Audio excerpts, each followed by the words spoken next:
Well, kia ora, and welcome to a Mini-Hoon on the Kaka. I'm Bernard Hickey, and joining us today is Bryce Edwards, a fellow Substacker, but actually also running the Integrity Project, some great work looking at how our political economy works. Bryce, welcome onto the Hoon. Kia ora, Bernard. So tell us about a piece that you've put out today. Again, topical because we're in the last week of the local elections. Could you tell us about, the shape and health of our democracy, if you like, at a local level? Yeah, I think one of the biggest issues here is the lack of scrutiny of local government in New Zealand. And I think the media, with a few very good exceptions, does not scrutinise the power where it lies in local government, and academics, political commentators as well. I think we fail on this. We're more interested, I think, for some understandable reasons. We're more focused on national politics, on central government, but I think we probably haven't got that balance right, whereby there's still important things that happen at the local level. And I think certain mayors, in particular, councils, do actually have a lot of power in some areas, especially around things like zoning and the way our cities are organised. And they're actually really important places in our political system where the wealthy, the powerful can actually have an influence, and it's not really scrutinised or not enough light shone on that. So I guess the piece I was writing today was a bit of a corrective to that, especially from my own point of view of not writing enough, especially about this local election campaign that's going on at the moment. Yeah, you've shone your light in particular on Wellington to start with. Yeah. Could you tell us about the outgoing Tory whānau, the Mayor of Wellington, and the incoming current favourite to be the Mayor, Andrew Little, and the connections there? Well, in some ways they're completely different. The main way they're similar is they're on the centre left, if you like.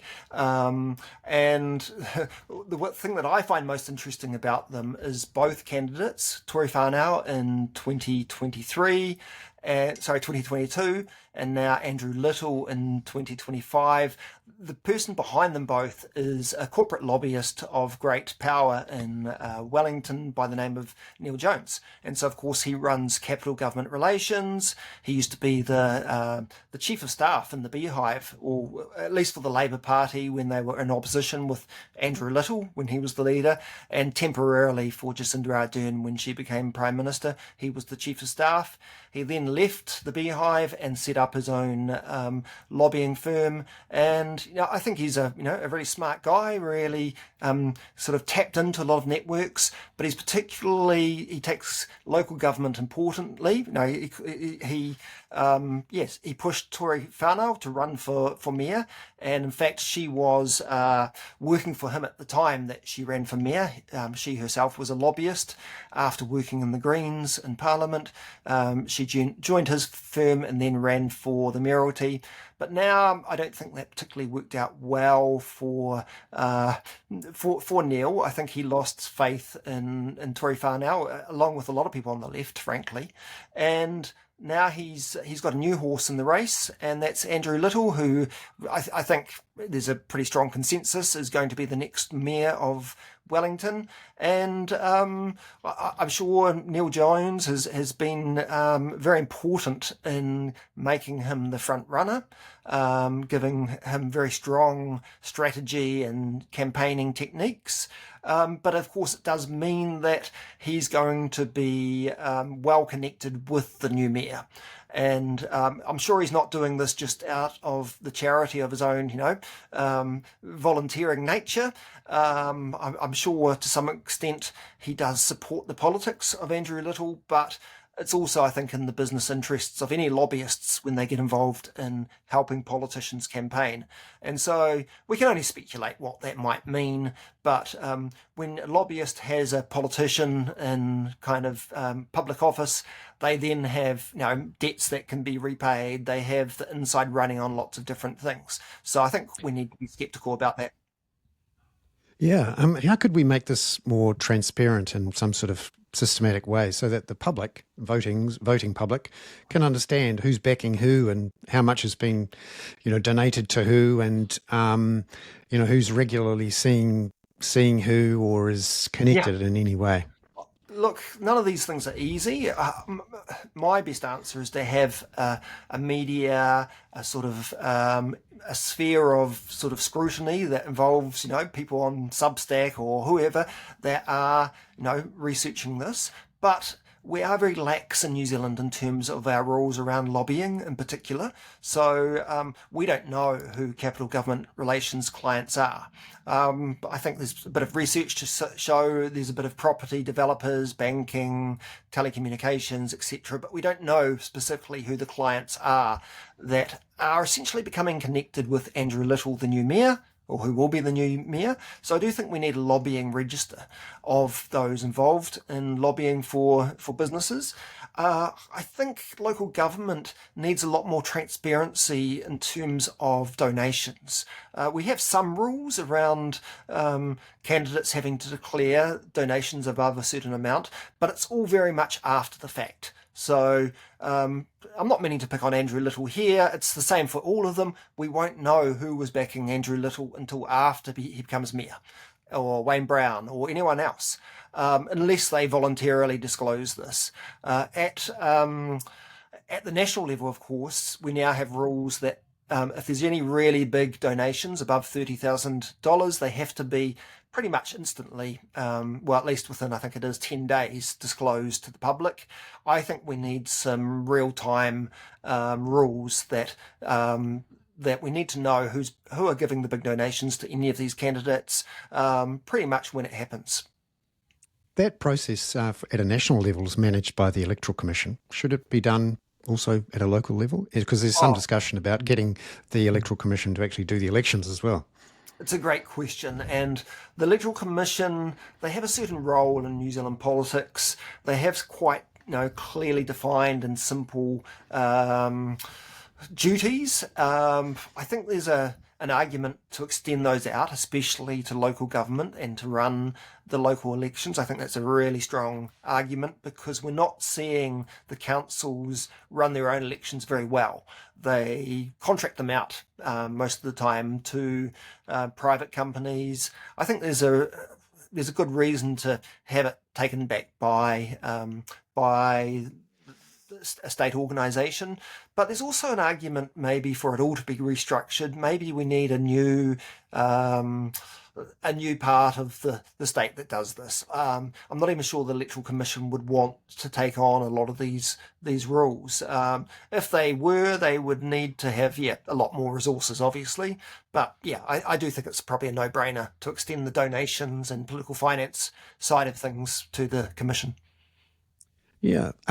When we think of local government, we often think of, local property developers or campaigners, the bins, the pipes and all of that stuff. It all feels very local. And if you're into international intrigue and national drama, it all seems a bit mundane.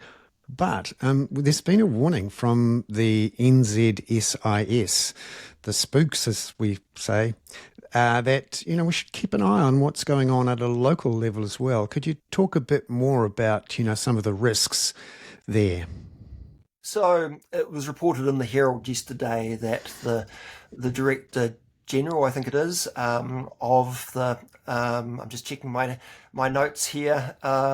It's the Director General Andrew Hampton of the NZSIS has been warning local authorities that they need to keep a watch out for potential foreign states that might be trying to influence things. So the politicians, the officials, and so forth, and even their families are being told to, keep a watch out for what might seem like normal activity.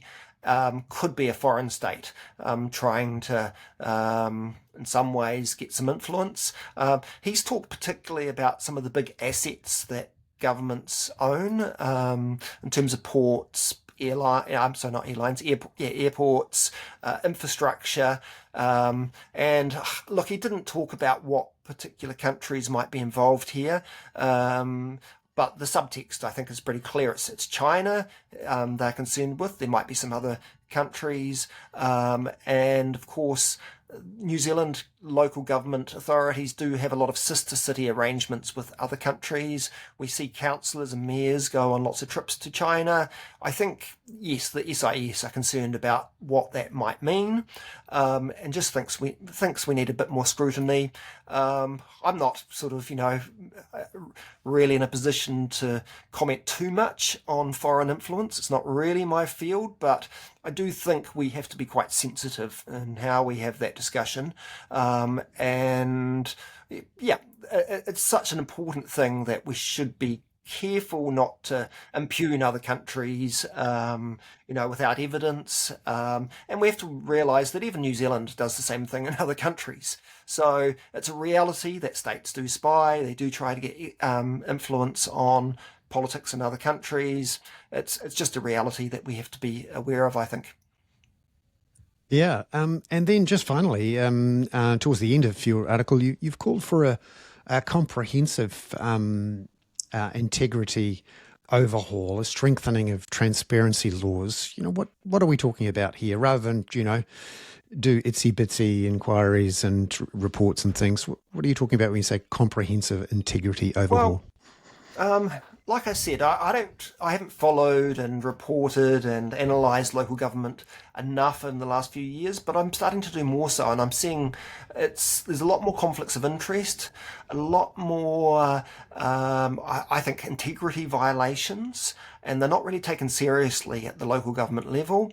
I think we have more of a spotlight on Parliament and the executive in this country, whereas when there's conflicts of interest, I saw one, for example, just recently, Gisborne District Council, I think it was, their workshops are supposed to be open to the public, but they'd had 55 of these workshops that the council had failed to tell the public they were happening. And these are sort of we rely on the public or the media to come along and, keep these guys accountable. You can't do it if you don't know they're happening. And so there's a lot more secrecy that I think happens in local government.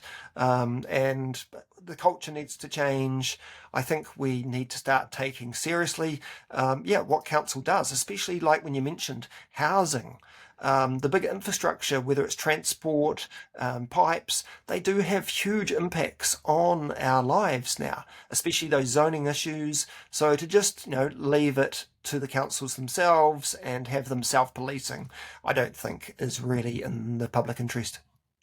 Particularly when, there seems to be a trend towards doing more public-private partnerships for infrastructure, and there's nothing more valuable in the country than the valuation on a piece of residential land, a total of $1.6 trillion. So that tends to get people very focused on these things. Bryce, it's wonderful to have you on with a Mini-Hoon on the Kaka to talk about these issues. Hope to talk with you again. Ngā mihi nui, ka kite anō. Cheers. Thanks, Bernard.